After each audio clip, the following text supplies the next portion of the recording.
Check 1 2. Check 1 2. Yeah, you can give me more in the room. Check 1 2. Hey hey. Audio check 1 2 3 4 5 6 7 8 9 10. Check 1 2. Check 1 2. Audio check 1 2 3 4 5 6 7 8 9 10. 1 2. Hey hey. Check 1 2. Hey hey. Last audio check for press. Check 1 2 3 4 5 6 7 8 9 10. Check 1 2. Hey hey. Check 1 2. Hey hey. 1 2 3 4.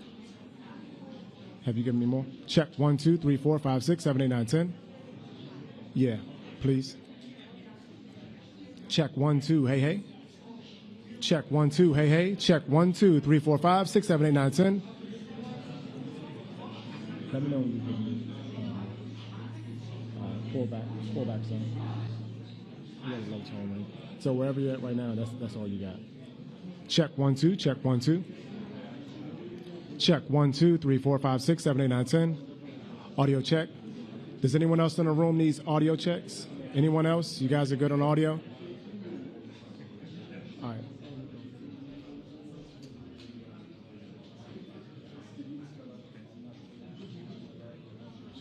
Check 1 2 3 4 5 6. Check 1 2. Hey hey. Check 1 2 3 4 5 6.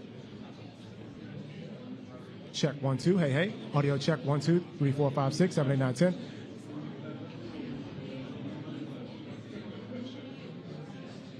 Audio check 1 2 3 4 5 6. Audio check 1 2 3 4 5 6. Audio check 1 2 3 4 5 6. Audio check 1 2 1 2 1 2. Hey hey. Audio check 1 2 1 2. All right. Check 1 2.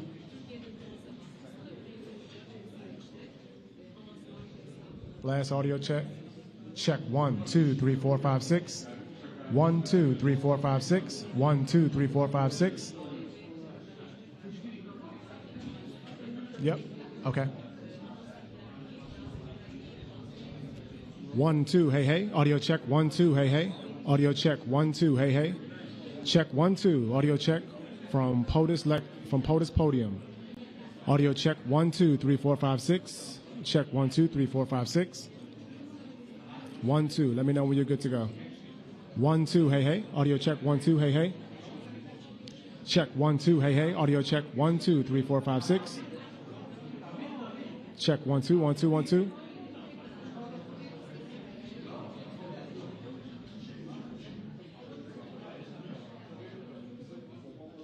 Okay. Check 1 2. All right.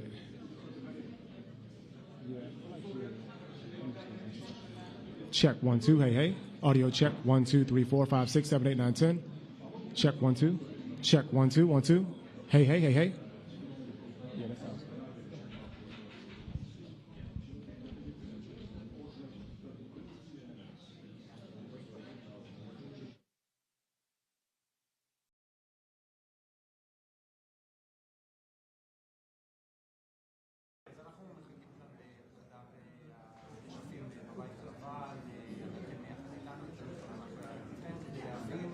מה באמת יגידו וראש הממשלה בנימין נתניהו, האם זה כבר דנו תגובת כוונות, לפחות לפי מה שאני שומע, לא נשמע פה בזמן הקרוב על הכרזה על הסכם, זה סתם דורש לאחר מכן עוד משא ומתן, ואנחנו לא מלחמה, אבל כן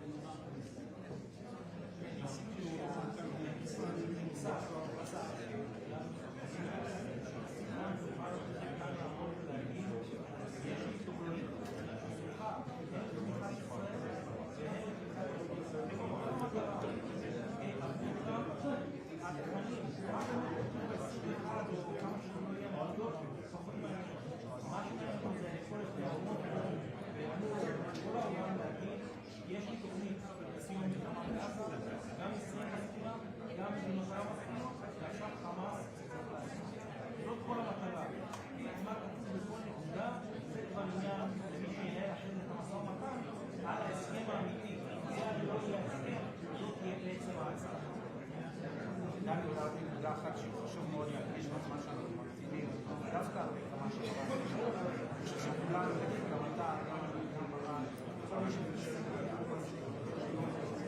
מודעות למשפחות, כולל עכשיו, שאומרות רגע, מתי שכבר בטח שבהסכם הזה, בהסכם 21 הנקודות, מדובר על 48 שעות, כמו שפרסנו, בעצם אנחנו בסוג של הסכם עקרונות, זה עדיין לא מוצאים את ההסכם פעולה לידי מימוש, גם אם תהיה לנו אחוז משותפות של הסכמות ולהערכתי יהיו, אנחנו אחר כך צריכים לדבר על המזונות, על הפרטים, על הישיבה בתוך משמרת לסגירת הקצוות, גם אם זה קורה בתרחיש האופטימי, יש לנו את זה.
This is the primary audio circuit for the Reuters live service.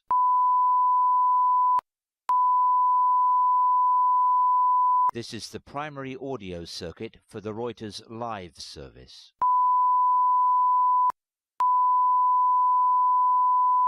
This is the primary audio circuit for the Reuters live service.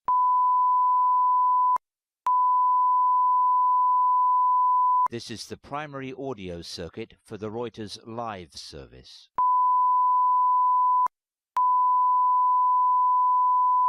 This is the primary audio circuit for the Reuters live service.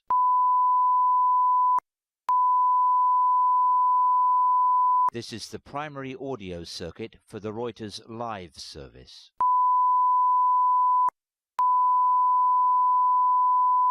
This is the primary audio circuit for the Reuters live service.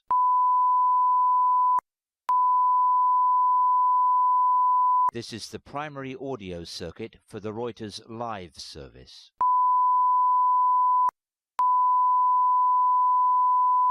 This is the primary audio circuit for the Reuters live service.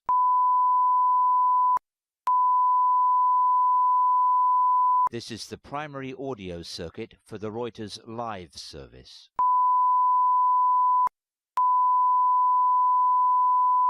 This is the primary audio circuit for the Reuters live service.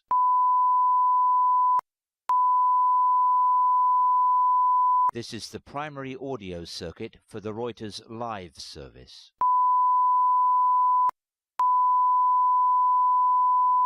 This is the primary audio circuit for the Reuters live service.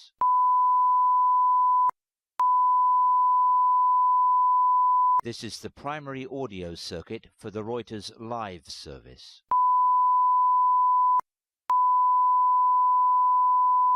This is the primary audio circuit for the Reuters live service.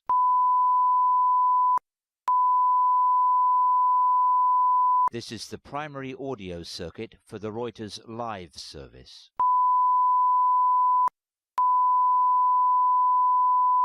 This is the primary audio circuit for the Reuters live service.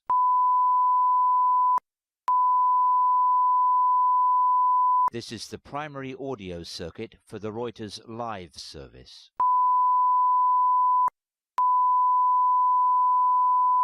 This is the primary audio circuit for the Reuters live service.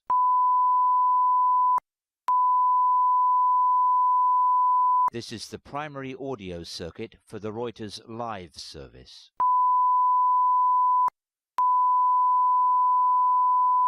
This is the primary audio circuit for the Reuters live service.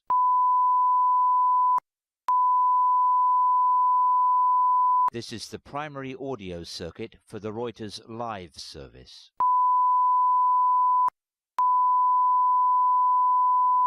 This is the primary audio circuit for the Reuters live service.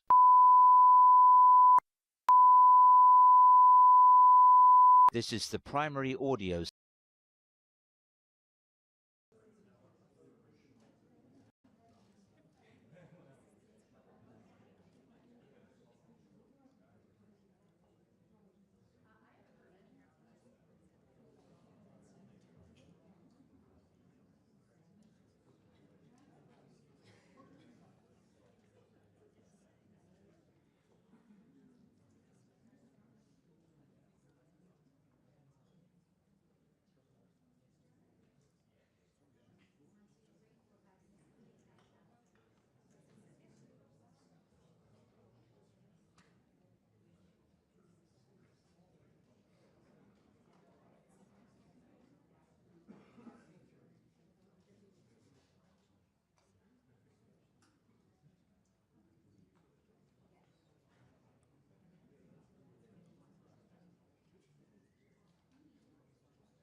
smartphone. And I'm thinking, after about 6 to 9, something was happening in the family. So I step outside, and I said, this is a we'd like for you and Minister Sharansky to come and see the president. And my immediate response on Thursday, Wait, what day of the week was it? Tuesday, they called. And they said Thursday, the next 2 days later, they want you to be there Tuesday. It was like the next day or the day after that. We'd like you, the president would like to meet you and Milton Sharansky at 11 o'clock on Thursday. I said, my immediate response is, "What a joke." I said, "No, I can't do it. We have the Pope and one, we're not going to be able to work it, right?" And then they said, "No, this is really the White House." It was 2 o'clock, so 2 o'clock, the president. I said, "We got the Pope at 3, we can't work it." And they say it again. I said, "Well, we got the Dalai Lama at 1, we got the Pope at 3, we're not able to fit him in." He goes, "Would you like to call back?" And he won't believe it. And I look at my phone, and the phone only says 202. No, it has no, I think at 202. So I said, I understood, I got it, and then we were in the Oval Office 2 days later. It was supposed to be a half hour, it went on for like an hour and 10 minutes. And because Nathan is so humble, he didn't tell anybody about this, but basically it affected the whole policy administration. The problem that they had is they allowed for the elections to happen with Hamas, which was so stupid. And Nathan went to see Ellie Williams and says, "You know you're going to be destroying the idea of freedom without it ever being changed, because you're rushing to have an election." Who said that? Anyway. Well, it's because they simplified the whole concept of democracy. Purple fingers, yeah, exactly.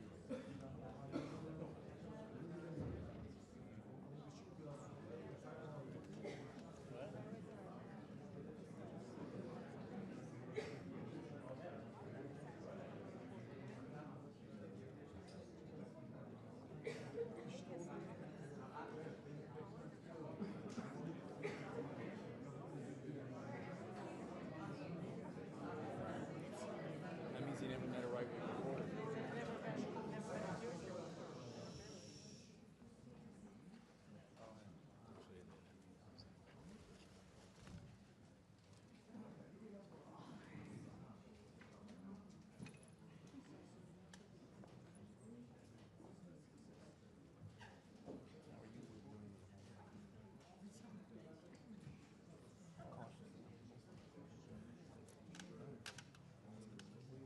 Yesterday, after you addressed me down, I apologize for the violation of your sovereignty. No, I said I humbled myself and groveled before leaders. You seem to have gotten over it, but I really don't think there's any possibility of comedy. You know, 2.5 years left. It's not there's 3 months left in the administration. There's no way. And I think you personally could do it best. Possibly get under the circumstances. Cautiously optimistic. The issue is going to be selling it this year. That was my, that was the issue. How you dress it.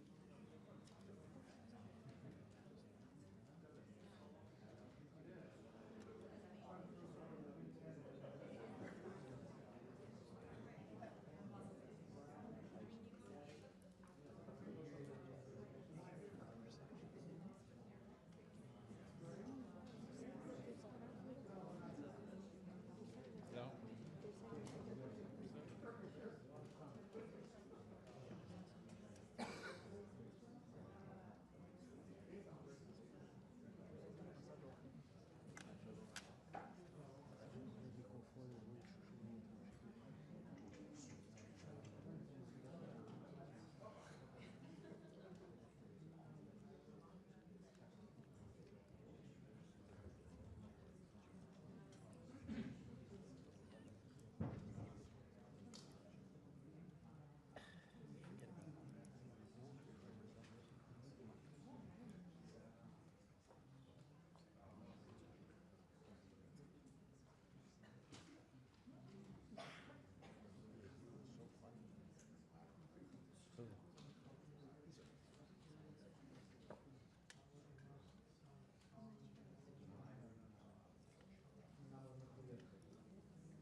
Ladies and gentlemen, the President of the United States and the Prime Minister of the State of Israel.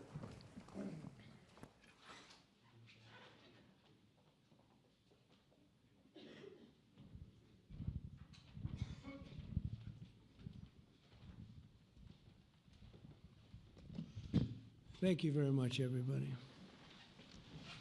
So this is a big, big day, a beautiful day, potentially one of the great days ever in civilization. Things that have been going on for hundreds of years and thousands of years. We're going to, at least we're at a minimum very, very close, and I think we're beyond very close. And I want to thank Bibi for really getting in there and doing a job. We've worked well together, as we have with many other countries, both of us, with many other countries, which is the only way this whole situation gets solved. And I'm not just talking about Gaza. Gaza is one thing, but we're talking about much beyond Gaza. The whole deal, everything getting solved. It's called peace in the Middle East. So today is a historic day for peace, and Prime Minister Netanyahu and I have just concluded an important meeting on many vital issues, including Iran, trade, the expansion of the Abraham Accords, and most importantly, we discussed how to end the war in Gaza, but it's just a part of the bigger picture, which is peace in the Middle East, and let's call it eternal peace in the Middle East. So this is far more than anybody expected, but the level of support that I've had from the nations in the Middle East and surrounding Israel and neighbors of Israel has been incredible, incredible. Every single one of them. This afternoon, after extensive consultation with our friends and partners throughout the region, I'm formally releasing our principles for peace, which people have really liked, I must say. And these are done, not just routinely done, these are done with total consideration and working with the nations that we're talking about. All of these nations have made contributions to those suggestions. I want to thank the leaders of many Arab and Muslim nations for their tremendous support in developing the proposal, along with many of our allies in Europe. Europe has been very much involved, and as I was called by many of the European leaders, most of them saying, is this true? Are you really doing peace in the Middle East? This is the most incredible thing we've heard. Some think it's the biggest thing they've ever heard. They called just to find out, was it just a rumor or is it actually done? And then they said, have you spoken to the Arab leaders? Have you spoken to all of the other leaders that we have to get? A lot of people involved in this one. I also want to thank Prime Minister Netanyahu for agreeing to the plan and for trusting that if we work together, we can bring an end to the death and destruction that we've seen for so many years, decades, even centuries, and begin a new chapter of security, peace, and prosperity for the entire region.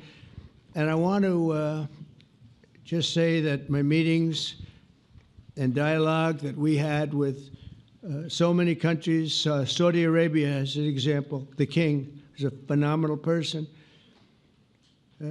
The Emir of Qatar, he's an incredible people. UAE, and that's MBZ and ABZ. We're totally involved. These are the people that we've been dealing with and who've been actually very much involved in this negotiation, giving us ideas, things they can live with, things they can't live with. Pretty complex. I mean, after 2,000, 3,000 years, whatever it is, I guess it's got to be a little complex, or it would have been done a long time ago. The King of Jordan was with us, as you know, in the United Nations. The President of Turkey, President Erdogan, is a friend of mine, a strong man, but a good man. President of Indonesia, somebody who's an amazing leader, Prabowo. He is an amazing leader and respected by everybody. He was in the room with us. We were together with most of these people that I'm mentioning. Others were by phone or the next day. The Prime Minister and the Field Marshal of Pakistan, they were with us right from the beginning. Incredible. In fact, they just put out a statement that they fully believe in this pact. It just came out just as I was walking around. They said, sir, you have a big notice from the Prime Minister of Pakistan and from the Field Marshal that they back this 100%. President El-Sisi of Egypt, who's terrific. And these are people I've gotten to know over the years. I mean, I would say it started around 2015 and then went into 2016 when the presidency officially began. But I've known him actually for a long time, and there are many cases really great men. I can't say in all cases, but I will tell you in many cases they're great men and some great women too. They tend to be mostly men, however, I will say that. But if accepted by Hamas, this proposal calls for the release of all remaining hostages immediately, but in no case more than 72 hours.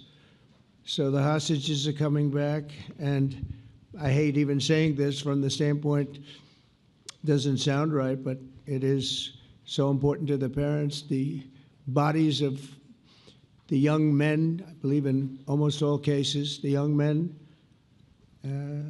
are coming back immediately. I met with parents. The parents felt as strongly about getting the body of their dead boy back as they did as though the boy were alive and well. It's so important to them.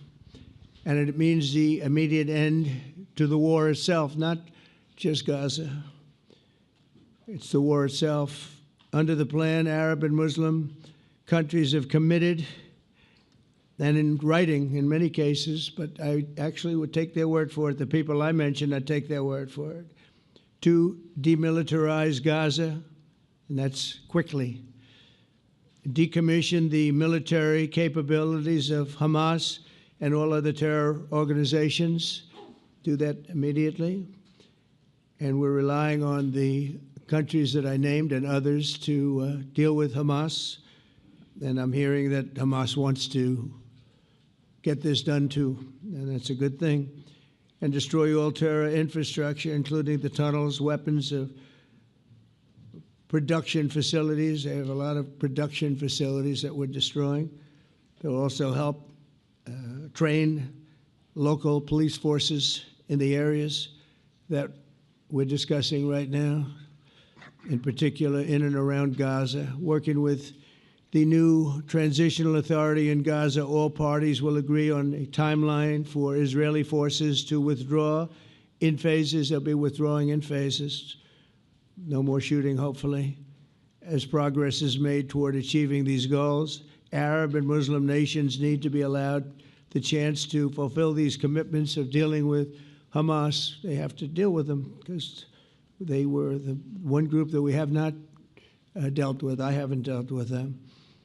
But the Arab countries are going to, and Muslim countries are going to be dealing with Hamas, and I believe they've already been there. I think they probably have an understanding, and they haven't maybe mentioned that, but I would imagine they do. Otherwise, they wouldn't have gone as far as they've gone. If they're unable to do so, then Israel would have the absolute right and actually our full backing, the U.S. full backing. Marco's here, and a lot of our leaders are here, our great Vice President, Susie Wiles, Steve Witkoff, Jared Kushner. They've been so involved in this process. I don't think anybody else could have done it or even come close. But it's we're right there. We're right there. First time in thousands of years, I think you can probably say, if you really look into it, if you study back, if you're a scholar, you would say thousands of years. Israel would have my full backing to finish the job of destroying the threat of Hamas. But I hope that we're going to have a deal for peace. And if Hamas rejects the deal, which is always possible, they're the only one left. Everyone else has accepted it. But I have a feeling that we're going to have a positive answer. But if not, as you know, Bibi, you'd have our full backing to do what you would have to do. Everyone understands that the ultimate result must be the elimination of any danger posed in the region, and the danger is caused by Hamas. The tyranny of terror has to end, and this is, again, something that we're looking for. This is eternity. This is for forever. To ensure the success of this effort, my plan calls for the creation of a new international oversight body, the Board of Peace, we call it, the Board of Peace, sort of a beautiful name, the Board of Peace, which will be headed, not at my request, believe me, I'm very busy, but we have to make sure this works. The leaders of the Arab world and Israel and everybody involved asked me to do this, so it would be headed by a gentleman known as President Donald J. Trump of the United States. That's what I want, is some extra work to do, but it's so important that I'm willing to do it, and we'll do it right, and we're going to put leaders from other countries on, and leaders that are very distinguished leaders, and we'll have a board, and one of the people that wants to be on the board is the UK former Prime Minister, Tony Blair, good man, very good man, and some others, and they'll be named over the next few days, and it'll be quite the board. Working, everybody wants to be on it now. I don't know if that had anything to do. They named me and everybody else wanted to be on it. I guess they figure, well, he's a soft touch. He'll be easy to deal with. Working with the World Bank and others, it will be responsible for recruiting and training a new government that will be made up of Palestinians along with highly qualified experts from all around the world.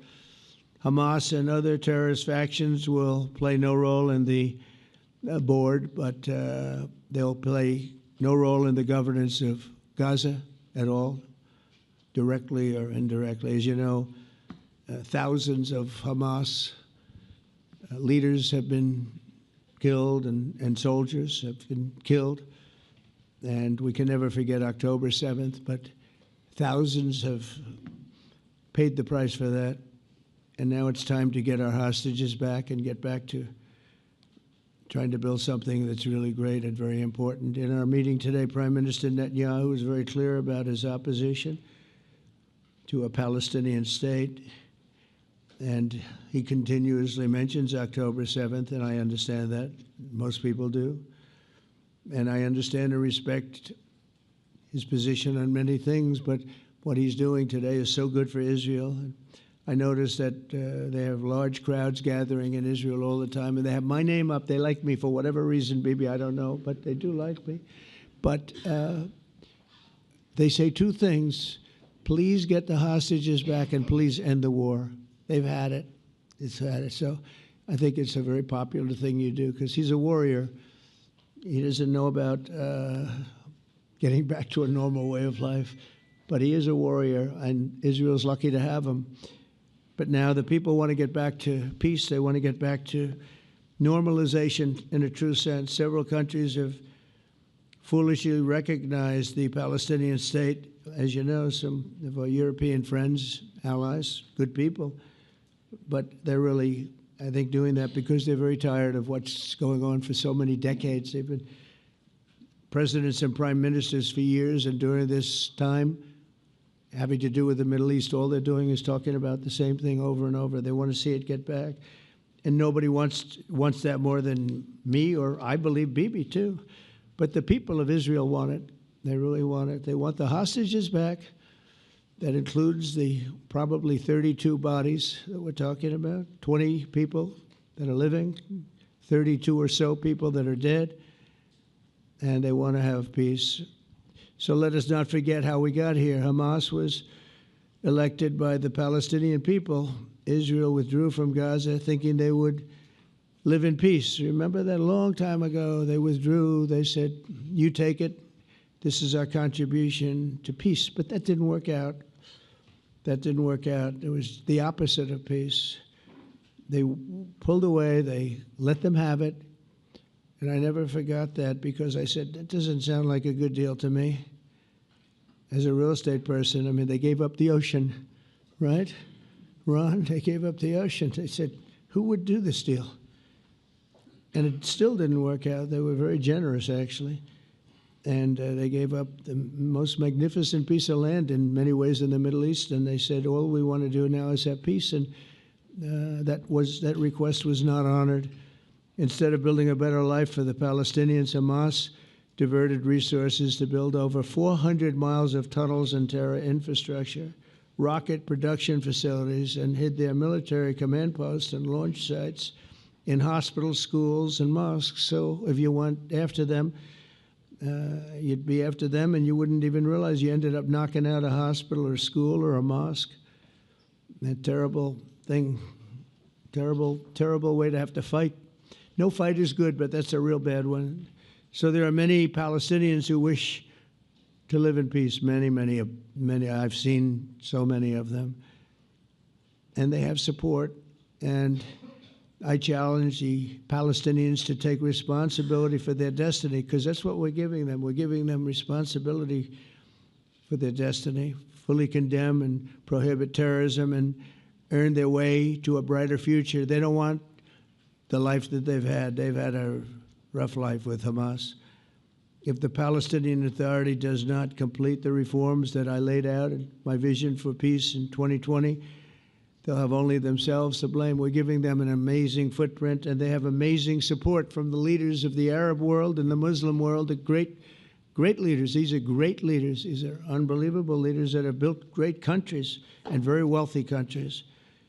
What the future holds for the Palestinians, no one really knows, but the plan that we put forward today is focused on ending the war immediately, getting all of our hostages back, getting everything back. Hard to believe when you even say it, and creating conditions for durable Israeli security and Palestinian success. Israeli security is going to be involved. We're going to help you. We'll be there with you in terms of helping with security. We want to make sure it works. We just want to make sure it works. There shouldn't be a shot fired. Now, there will be, I guess, because that's the way it seems to be, but there shouldn't have to be within a few days. There shouldn't have to be a shot fired.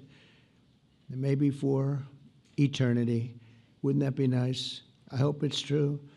I can tell you the leadership of that region feels that there's a good chance of it being true.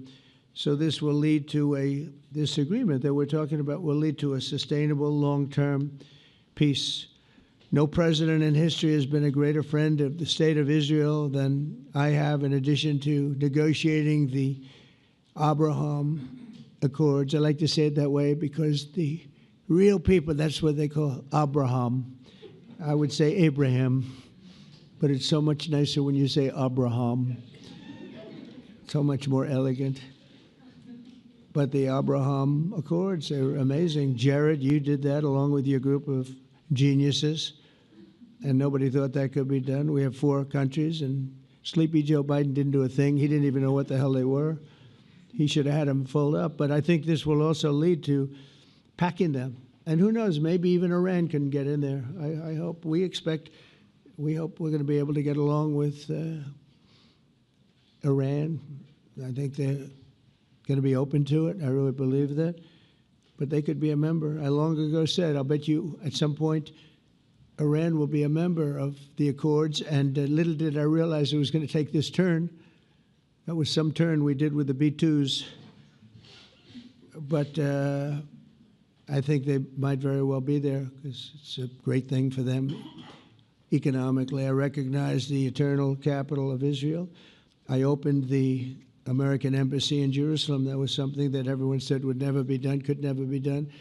Virtually every president for many, many years, for decades, would campaign on making Jerusalem the capital of Israel. They campaigned on it over and over. Is that right, Steve? Is that right? Everyone, and when they got to it, and I understand why now, because it was so, when I got to office, I campaigned on it too. I said, we're going to make it, and then I'd get calls from the leaders of various countries saying, please don't do it, please don't do it, it'll end the whole world, please don't do it. And finally, I just didn't say anything, and I did it.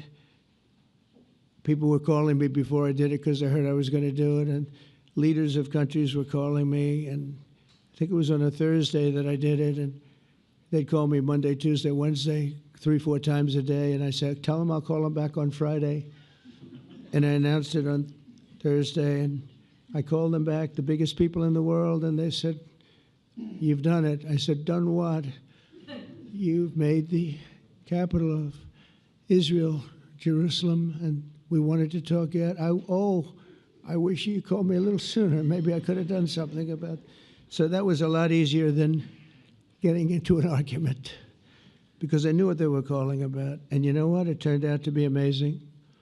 Everybody thought it was going to lead to the end of the world, right? The end of the world, Ron, that's what they said. It didn't lead to anything. It just led to something that I promised, and something that was very, very popular for Jewish people and a lot of other people too. I recognize Israeli sovereignty over the Golan Heights, and I cut taxpayer funding to the corrupt United Nations Relief and Works Agency. And United Nations was interesting because, as you know, a few days ago they introduced me. Ladies and gentlemen, the President of the United States. I'm looking at my teleprompter, and the thing was dead, stone cold, dead. The thing's up here. I have a long, beautiful speech to make. I'm back 30 feet back, and I'm saying, they're introducing me. There's nothing on my teleprompter.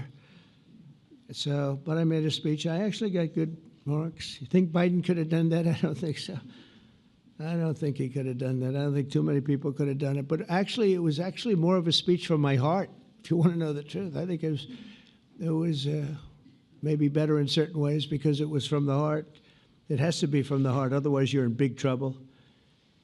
But I cut taxpayer funding for that very corrupt United Nations Relief and Works Agency, and nobody thought that would be done, and withdrew from the horrible Iran nuclear deal that was imposed upon Israel by Barack Hussein Obama and Biden. And I don't think Biden knew anything about it, though. I don't think he knows anything about it now, actually, if you ask him. He'd say, "What is that?"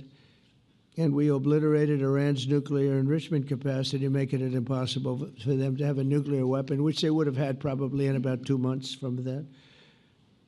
But I've never asked Israel to compromise its security, but we had big, strong talk. Nobody's been better to Israel. No president's been better to Israel than Donald Trump. But we had a long, strong talk, Bibi and I, and he understands it's time. It's time. History has shown. And the people of Israel want it. And the people of the Middle East want it. The people of enemies of Israel want it. But they don't have really too many enemies right now. And you know what? Many countries have gained great respect for Israel, for the way they fight, for the job they do, including me. I had respect anyway, but they gained respect. History has shown us that those who have relations with Israel have thrived, while those who have devoted resources and attention toward the destruction and even annihilation of Israel have languished. They haven't done well.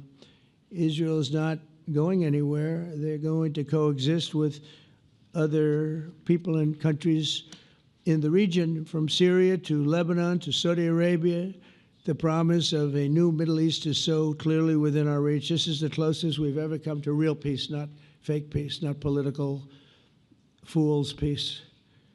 If we can get this difficult problem solved, the opportunities for all within that vast region of this world, it's a vast region, it's unlimited. The Abraham Accords show that all countries are better off when they communicate and work together and embrace new opportunities. I hope Jared and Steve and Susie and Marco and JD, we have great people. I hope you guys are going to work very hard to get these other countries in, because now they have no excuse. There's no longer an excuse. They were somewhere hesitant. And I tell you, the 4 countries that went in, I give them tremendous credit, and it's worked out incredibly well for them.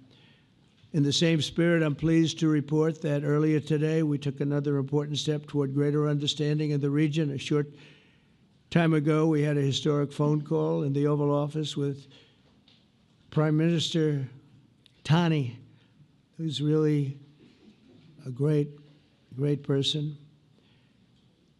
So we had a great talk, and I was on the phone, and Bibi was talking. Prime Minister Al Thani was of Qatar, was They really had a heart-to-heart conversation. It was a great conversation, I thought. It was productive. It was everything that you need to have something turn out to be successful. And I want to thank Bibi, and I want to thank the Prime Minister. It was fantastic. We agreed to launch a formal trilateral mechanism between Israel, Qatar, and the United States to begin a dialogue to enhance mutual security, correct misperceptions, and avoid future misgivings. And I want to thank Qatar, its leadership, and the Emir. He's a fantastic person. I think, I'm going to be his public relations man because I know him differently than a lot of people know him. But he wants peace. He wants to see peace. And its people, and they really acknowledge the critical role that they've played as mediator. And again, we're not quite finished. We have to get Hamas, but I think they're going to be able to do that. So now it's time for Hamas to accept the terms of the plan that we've put forward today. And again, this is a different Hamas than we were dealing with because I guess over 20,000 have been killed. Their leadership has been killed 3 times over. So you're really dealing with different people than we've been dealing with over the last 4 years, 5 years. Everyone has done their part and come to the table in good faith. Our Arab and Muslim partners are fully prepared to step up and fulfill their commitments for the benefit of the people of Gaza and the entire region. They're willing to step up and do a lot. They really are. There are a lot of good people involved. Everyone who wants to see, everybody who wants to see an end to the violence and destruction should be united in calling for Hamas to accept the extremely fair proposal so that we can end the war and get us back our hostages right now and have everlasting peace. And I look forward to having relationships with everyone. As the chairman of the board, I'll be involved, and we'll have meetings with some very smart people that'll be working over there to make sure that we haven't just been wasting time with an agreement that doesn't get done. The task of building peace will not be easy. There are some of the hardest problems in the world to solve, and that's why it's been going on for so many centuries. But too many lives are at stake not to try, and this was more than a try. I mean, I think this is something that gets done when you have virtually every country, and these are powerful, powerful countries that have a lot of money, and the money can make things happen. A lot of countries try, and they don't have any money. These are very rich countries that can make things happen. So together we'll forge a much safer and more hopeful future for everybody, including Israel. And I want to thank Prime Minister Netanyahu for his partnership, and I want to thank all of the leaders, the kings and the emirs and the presidents and prime ministers, people I mentioned. And they've been absolutely fantastic to work with, and it's just happened very quickly. It's happened from a couple of weeks before I had a couple of meetings, but a couple of weeks before we went to the United Nations, and we had some incredible meetings. It all came to place. It all took place, and everybody wanted to be a part of it. I don't have anybody that's saying we don't want anything to do with it. It's just the opposite. And I'll tell you, a couple of years ago, a year ago, I don't think we would have had this kind of participation, Mr. VP, right? I don't think we would have had. It's been amazing. The participation was 100%. Everybody wants to be a part of it. And everybody, those very strong countries, everybody wants it to work. So, Bibi, congratulations on this. I think this will be your crowning achievement, frankly. If this all works out, we think it will. It's going to be your crowning achievement. And I want to thank you very much for being here. Thank you. Please. Thank you. Thank you. Mr. President, first I want to thank you for graciously hosting me once again in the White House. And second, I want to thank you for your friendship and for your leadership. From Jerusalem to Tehran, from the Golan Heights to Gaza, you've proven time and again what I've said many times. You are the greatest friend that Israel has ever had in the White House. And Mr. President, you and I both know it's not even close. While you focus at home on making America great again, your leadership abroad is changing the world for the better, ending wars, and advancing peace. I believe that today we're taking a critical step towards both ending the war in Gaza and setting the stage for dramatically advancing peace in the Middle East. And I think beyond the Middle East, in very important Muslim countries. I support your plan to end the war in Gaza, which achieves our war aims. It will bring back to Israel all our hostages, dismantle Hamas's military capabilities, end its political rule, and ensure that Gaza never again poses a threat to Israel. We would not have achieved this turning point without the courage and sacrifice of our incredibly brave soldiers. They fight like lions to defend the people of Israel, and they serve on the front line in the war between civilization and barbarism. Mr. President, when our two countries stand shoulder to shoulder, we achieve the impossible. Just a few months ago, in Operation Rising Lion and Operation Midnight Hammer, we struck a decisive blow against Iran's nuclear and ballistic missile program.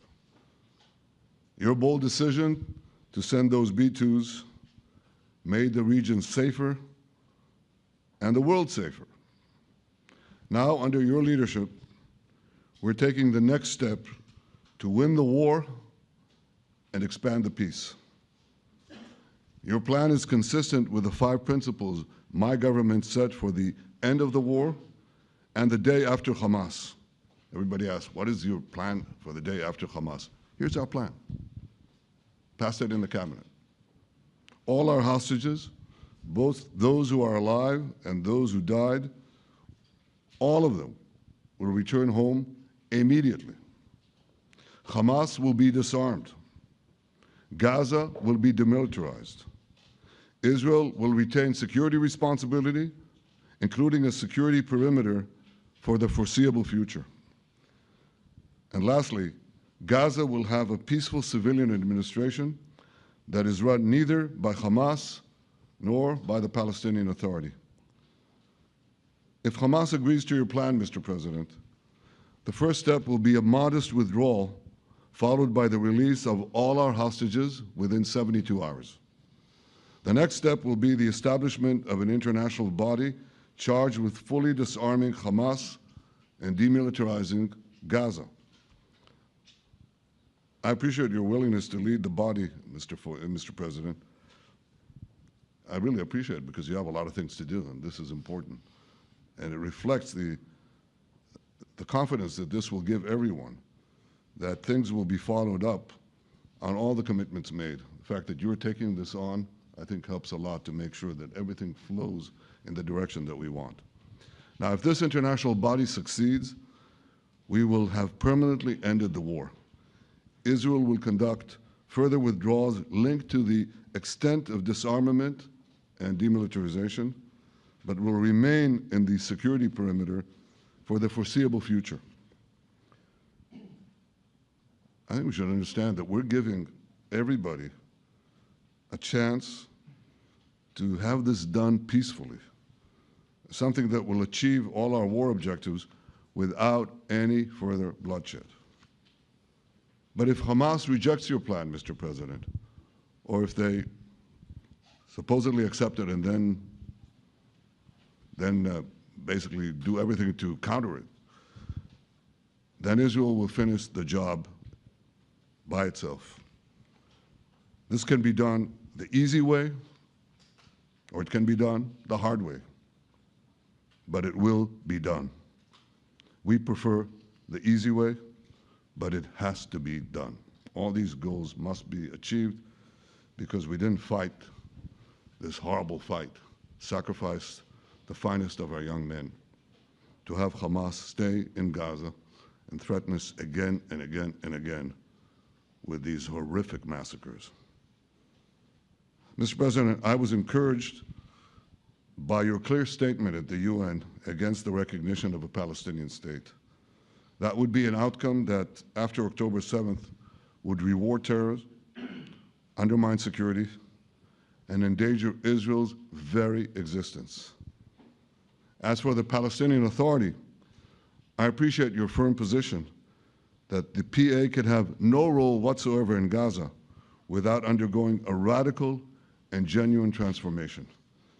In your 2020 peace plan, which you mentioned just now, you made clear what that transformation requires. It's not lip service. It's not checking a box. It's a fundamental, genuine, and enduring transformation.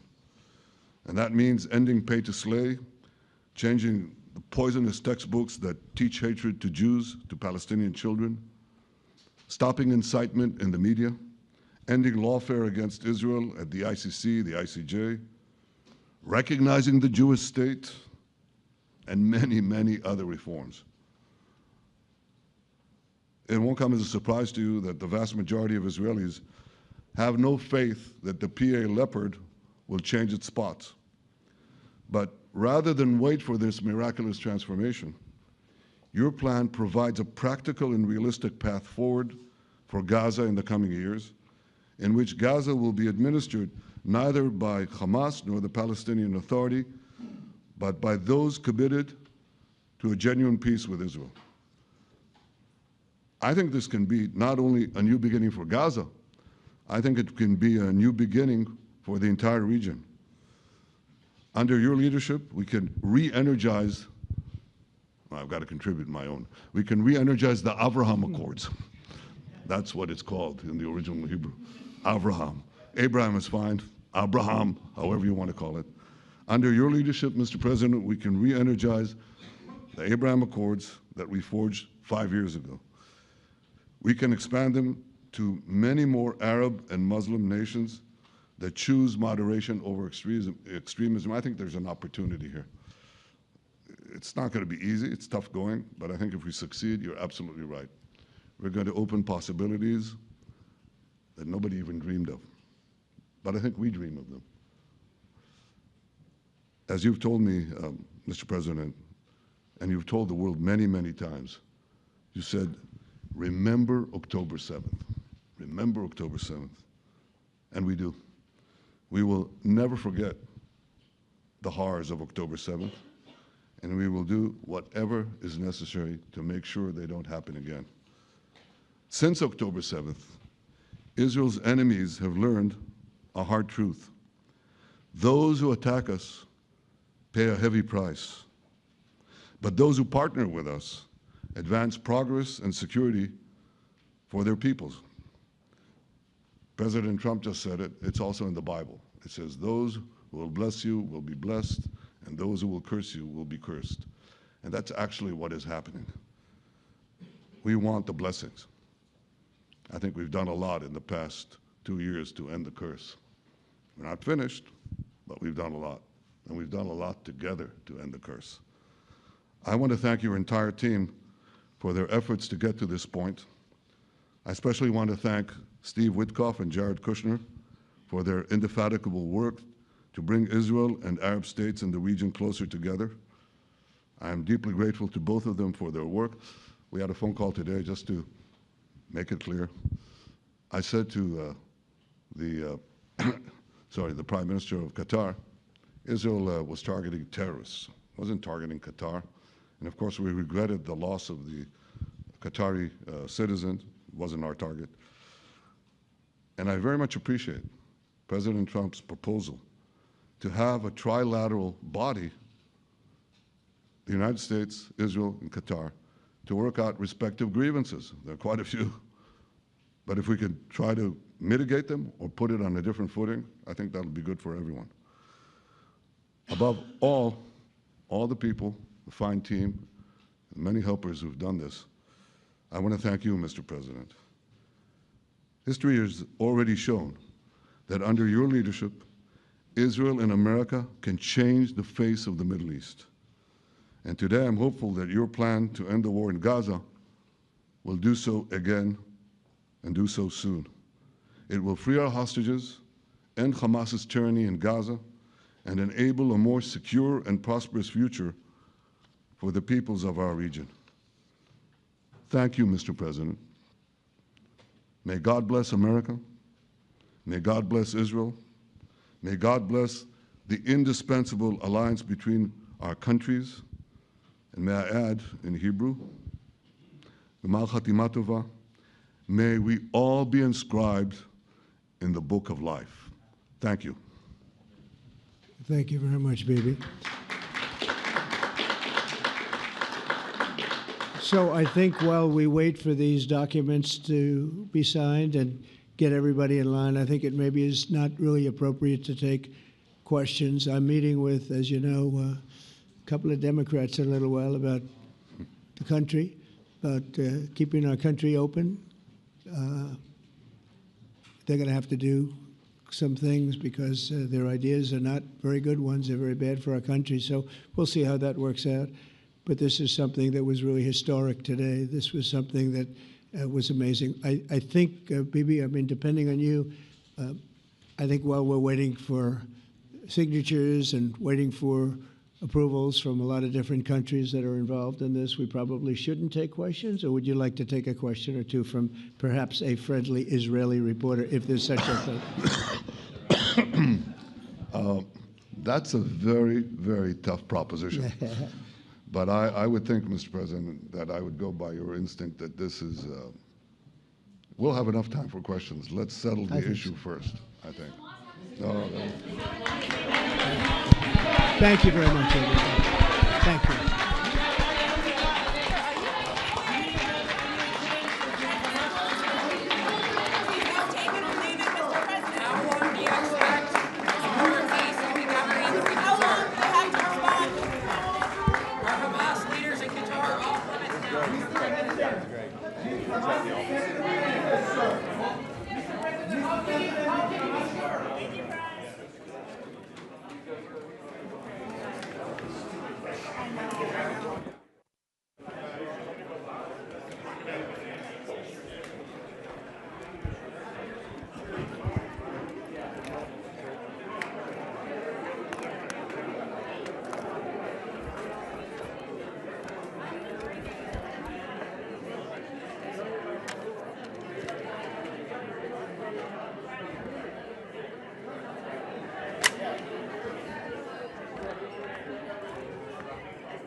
Unhook me.